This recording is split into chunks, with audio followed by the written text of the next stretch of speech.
Hello मेरे दोस्तों, what is ETF और एक्सचेंज ट्रेडेड फंड? कितने प्रकार के ईटीएफ होते हैं? इंडेक्स क्या होता है? या फिर ईटीएफ और इंडेक्स फंड्स में क्या मेजर डिफरेंसेस होते हैं? या फिर एक रेगुलर म्यूचुअल फंड क्या होता है और एक इंडेक्स फंड और म्यूचुअल फंड में क्या डिफरेंस होता है? और आपको अपने पैसे इन सारे ऑप्शंस में से कहां इन्वेस्ट करने चाहिए? इस वीडियो में हम ये सारे कॉन्सेप्ट्स काफी सिंपल और इजी लैंग्वेज में समझेंगे एक एक करके।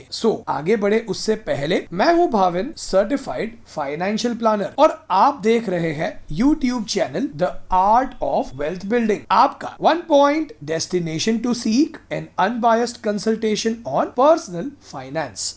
सबसे पहले तो समझते हैं व्हाट इज बेंचमार्क इंडेक्स, जहां पर कंपनीज के शेयर्स ट्रेड होते हैं। इंडियन स्टॉक मार्केट में दो बेंचमार्क इंडेक्स है। पहला है BSE, that is Bombay stock exchange Sensex, sense x. ये कॉम्बिनेशन है दो वर्ड्स का, सेंसिटिविटी एंड इंडेक्स। ये इंट्रोड्यूस हुआ था 1986 में और अप्रैल 1 1986 को BSE सेंसेक्स 549 पॉइंट्स पर क्लोज हुआ था एंड अक्टूबर 2021 को सेंसेक्स अपने पीक पर यानी 62,245 पॉइंट्स पर क्लोज हुआ था, दैट इज 113 टाइम्स ऊपर, या हम कह सकते हैं 14% compound annual growth rate in 35 years, which means कि अगर किसी ने अपने 5,000 रुपीज इन्वेस्ट किए होते 1986 में, तो 2021 में उन 5,000 रुपीज की वैल्यू आज होती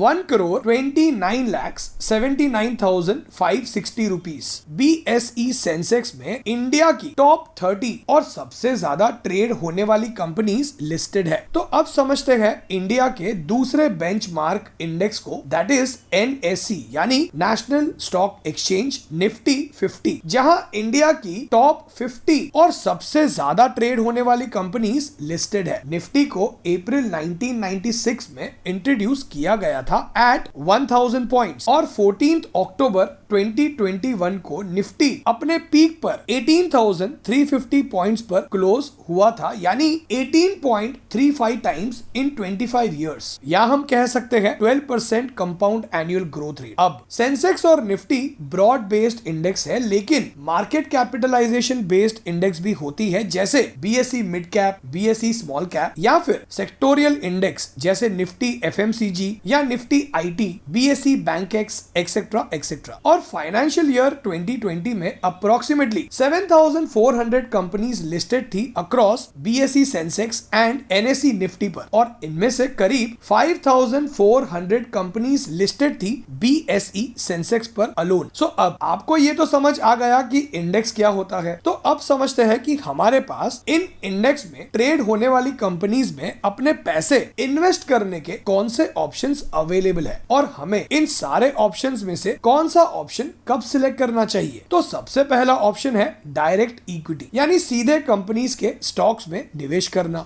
the next option is index funds. So let's understand what are index funds. तो इंडेक्स फंड्स वो फंड्स होते हैं जो इंडेक्स में पैसे इन्वेस्ट करते हैं और इनका मेन ऑब्जेक्टिव होता है स्टॉक मार्केट इंडेक्स जैसे BSE सेंसेक्स या NSE निफ्टी के परफॉर्मेंस को रेप्लिकेट करना। इंडेक्स फंड्स में स्टॉक्स का वेटेज भी सेम होता है जितना कि इंडेक्स पर स्टॉक्स का होता है। फॉर एग्जाम्पल, फिलहाल रिलायंस इंडस्ट्री का वेटेज निफ्टी पर 11.89% है, विच मीन्स कि निफ्टी 50 इंडेक्स फंड में अगर इन्वेस्टर अपना 100 रुपीज इन्वेस्ट करते हैं तो उनके 100 रुपीज में से 11 रुपीज रिलायंस इंडस्ट्रीज के शेयर्स में इन्वेस्ट होंगे। या फिर BSE सेंसेक्स पर रिलायंस इंडस्ट्री का वेटेज इस वीडियो को बनाते समय है 13.33%, विच मीन्स कि सेंसेक्स को रेप्लिकेट करने वाले इंडेक्स में अगर कोई इन्वेस्टर अपना 100 रुपीज इन्वेस्ट करते हैं तो 13.33 रुपीज रिलायंस इंडस्ट्रीज के शेयर्स में इन्वेस्ट होंगे। Index funds are not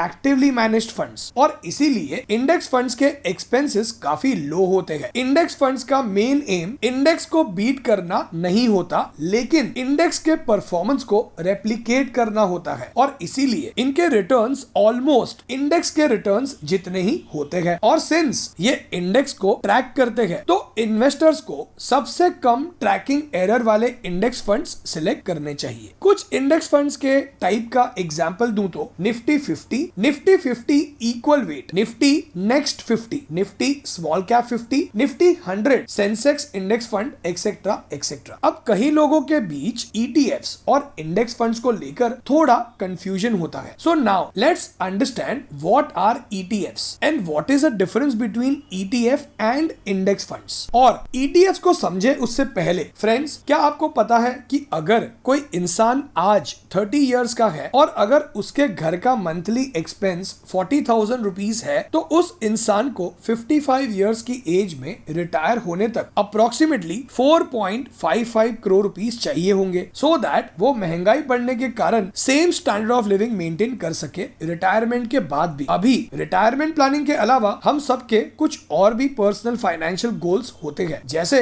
yearly vacation, बच्चों की हायर एजुकेशन, घर खरीदना, कार खरीदना। और अगर आप अपना पर्सनल फाइनेंशियल प्लान बनवाकर ये समझना चाहते हैं कि आपको फ्यूचर में इन गोल्स को अचीव करने के लिए कितने पैसे चाहिए होंगे और आपको अभी से क्या करना होगा इन गोल्स को अचीव करने के लिए, तो व्हाट्सएप कीजिए आपके स्क्रीन पर आए हुए नंबर पर अपना पर्सनल फाइनेंशियल प्लान बनवाने के लिए। So now let's understand what are ETFs. So friends, ETFs भी इंडेक्स फंड्स की ही तरह होते हैं। ईटीएफ्स की भी इंडेक्स फंड्स की ही तरह नेट एसेट वैल्यू होती है। ईटीएफ्स में भी इंडेक्स फंड्स की तरह कई सारे इन्वेस्टर्स का पैसा इन्वेस्ट होता है। ईटीएफ्स भी इंडेक्स को ट्रैक करते हैं और पैसिवली मैनेज्ड होते हैं। लेकिन ईटीएफ की एक अलग कैरेक्टरिस्टिक होती है और वो ये है कि ईटीएफ स्टॉक्स की ही तरह स्टॉक मार्केट पर ट्रेड होते हैं। निफ्टी 20 जो इंडिया का सबसे पहला स्टॉक एक्सचेंज ट्रेडेड फंड है और ये निफ्टी 50 इंडेक्स को ट्रैक करता है। और इस ईटीएफ में निफ्टी 50 के स्टॉक्स होते हैं। निफ्टी 20 में 20 का फुल फॉर्म बनता है benchmark exchange traded schemes.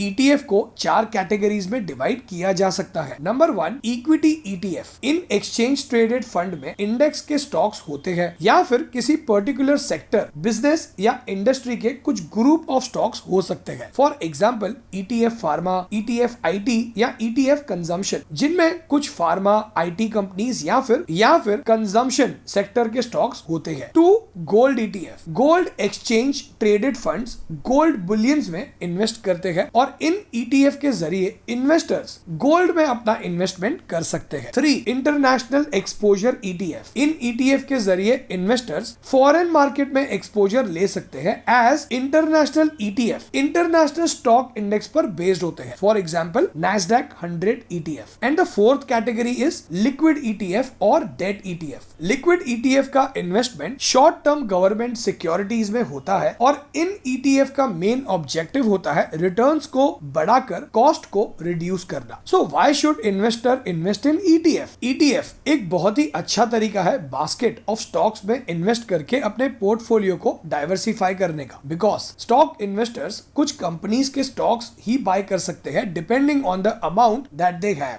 For example Nifty 50 ETF में इन्वेस्ट करने से इन्वेस्टर्स को वाइडर वैरायटी ऑफ स्टॉक्स में एक्सपोजर मिलता है। ईटीएफ को इजीली स्टॉक एक्सचेंज पर बेचा या खरीदा जा सकता है और ईटीएफ्स पैसिवली मैनेज्ड होने के कारण उनका एक्सपेंस रेशियो भी काफी मिनिमम होता है। सो फ्रेंड्स, अब तक हमने समझा कि इंडेक्स क्या होता है, फिर हमने समझा कि इंडेक्स फंड्स क्या होते हैं, फिर हमने समझा कि ईटीएफ्स क्या होते हैं। So now let's try to understand कि एक्टिवली मैनेज्ड म्यूचुअल फंड्स क्या होते हैं और उनके कितने टाइप्स होते हैं। लेकिन उससे पहले अगर आप हमारी चैनल पर अपलोड हुए और भी वीडियोस देखकर अपना फाइनेंशियल नॉलेज बढ़ाना चाहते हैं तो आप ऊपर आई इस लिंक पर क्लिक करके उन वीडियोस को देख सकते हैं। So now let's understand what are the types of mutual funds. Broadly mutual funds 2 categories में डिवाइडेड है। Number 1, equity mutual funds and debt mutual funds. Equity mutual funds के सब कैटेगरीज की बात करें तो large cap funds, mid cap funds, small cap funds, multi cap funds, flexi cap funds, large and mid cap funds, equity linked saving schemes, sectorial funds, thematic funds and international fund. Date mutual funds के सब category की बात करें तो overnight funds, liquid funds, ultra short duration funds, लो duration funds, money market funds, short duration funds, medium duration funds, long duration funds, dynamic bond funds, corporate bond funds, credit risk funds,